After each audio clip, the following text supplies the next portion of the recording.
Ladies and gentlemen, I always feel a need to make fun of myself, to laugh at myself in order to cover up, to repress the sadness that deeply implanted in my heart, especially when it comes to speak about women in Islam. Now I am free, but I cannot forget my niece. She was forced to marry her cousin when she was 10. He was over 40. Her marriage was valid and legalized under the Islamic Sharia because Muhammad, the Prophet of Islam, married his second wife when she was 6. He was over 50. I always remember my niece coming back to her father's house, begging her not to send her back to her husband. He would say, in Islam, it is shame for a woman to leave her husband's house.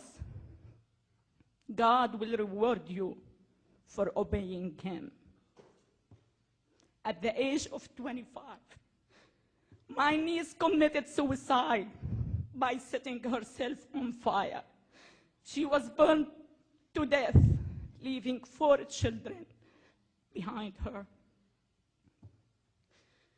In 2002, the Saudi religious police stopped schoolgirls from leaving a blazing building because they weren't wearing the correct Islamic dress. There were about 800 female students in the school building when this tragedy took place, and at least 15 girls were killed, according to Saudi newspaper, which I don't believe. I believe the number was much higher. Because of that, and because of many, many human tragedies that I had witnessed in the first 3 decades of my life, I have decided to fight Islam. Please pay attention to my statement. To fight Islam, not the political Islam, not the militant Islam, not the radical Islam, not the Wahhabi Islam, but Islam itself. I truly believe that the West has invented these terms for the sake of being politically correct.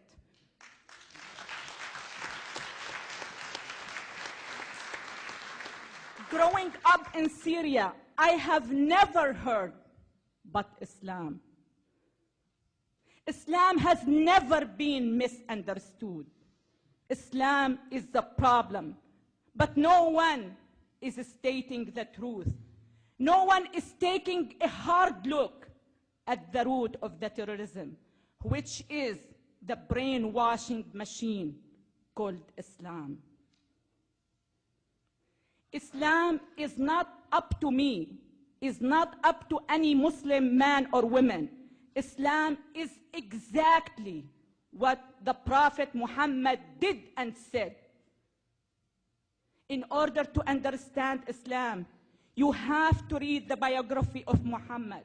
It is very traumatizing. It is very shocking. He married his second wife when she was 6 years old. He was over 50.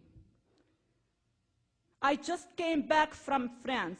I debated with a Muslim Pakistani woman. She was the Minister of Women in Pakistan. When I told this fact to my audience, she turned to me and she said, "It is a big lie." She was 9, not 6. It sounds like when a policeman stops you because you're driving over 100 miles per hour and you turn to him and say, "It is a big lie. I was driving 90 miles per hour, not 100 miles. She was 9, not 6. He married his second wife. She was his daughter-in-law. His son was adopted, and at that time it wasn't accepted by the pre-Islamic Arabic culture.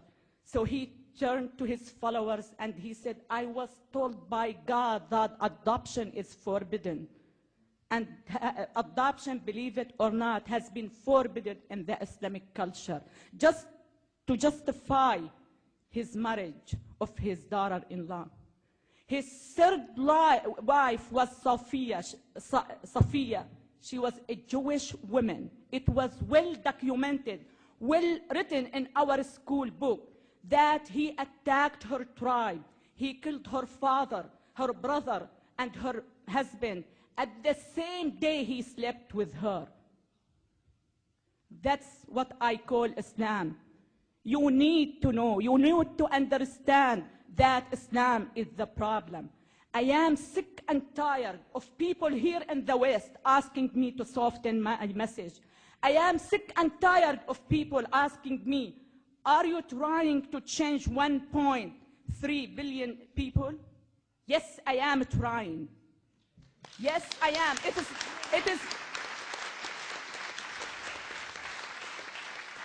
It is not a matter of I am trying. I will change him. I want you to know that the very first value I learned when I came to this great country, that you can do the impossible if you truly believe in yourself. I not only believe in myself, I believe in many million Muslim women like Nooni Darwish and Ayaan Ali. And we are working hand in hand to change 1.3 billion Muslims. They have to realize that they have only two choices: to change or to be crushed.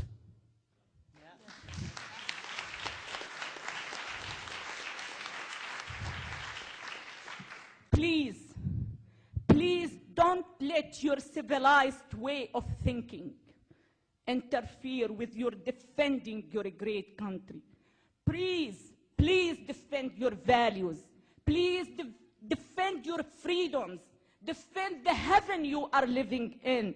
Don't take anything for granted. I don't. I enjoy every single moment of my American life.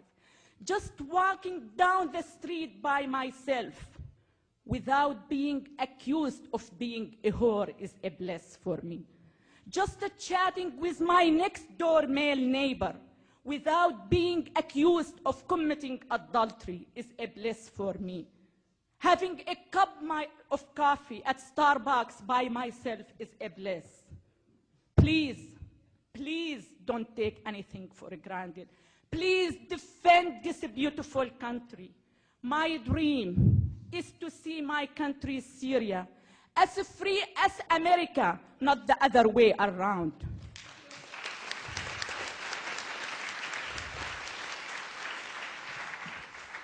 When I was in Syria, I cried a lot.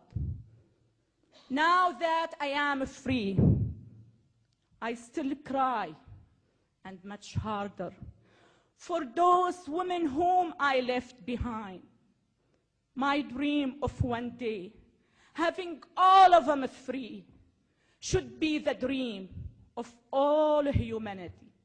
Thank you so much. God bless you. God bless America.